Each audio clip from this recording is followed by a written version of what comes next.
स्वागत है आपके मेरे यूट्यूब चैनल पोली न्यूज में। तो आज मैं आपको कंप्लीट प्रोसेस बताने जा रहा हूँ कि टेक्निक में होता क्या है, मतलब कैसा प्रोसेस होता है, पहले क्या होता है, फिर क्या होता है, फिर क्या।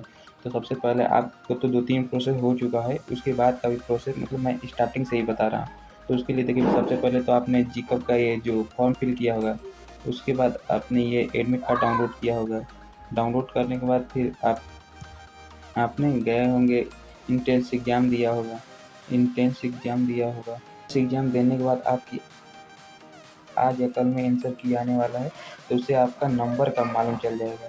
और उसके बाद फिर नॉमिनेशन आता है, जिससे फिर रिजल्ट आएगा, तो आपका अगला प्रोसेस है आंसर की आने के बाद आपका फिर रिजल्ट एंड रैंक कार्ड आएगा, जिससे आपको इसी के आधार पर आपका कॉलेज अलॉट होता है। तो फिर आंसर की आ गया, फिर रिजल्ट आ गया, फिर रैंक कार्ड आ गया, उसके बाद काउंसलिंग की प्रक्रिया शुरू होती है।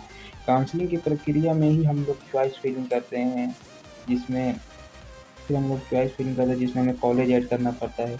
इसी में ही आपको सावधानी देनी पड़ती है कि कौन-सा कॉलेज पहले चूज़ करें, क्योंकि पहले कॉलेज ही उठाता है। अगर बेकार कॉलेज मिल गया तो फिर आपको कॉलेज मान चलो आपको मिल गया, इसके बाद फिर आपको सीट अलॉटमेंट लेटर होता है, मतलब इसी में ही आपको निर्धारित लिखा रहता है कि आपका कौन-सा कॉलेज कहाँ वाला, कुछ सब लिखा रहता है। एक सीट अलॉटमेंट अगर ये मिला तो आपको कॉलेज मिल गया है, अगर नहीं आया फर्स्ट राउंड में तो आपको कॉलेज नहीं मिलेगा। फिर इसके बाद आपको फ्रीज एंड फ्लोट करना होता है कि फ्रीज होता है वो कि आपको ये कॉलेज पसंद है, मतलब आपको लेना है। फ्लोट वो होता है कि मुझको इसको कॉलेज को रखना है, आगे दूसरा लेना है, मतलब उसके लिए फीस लगता है।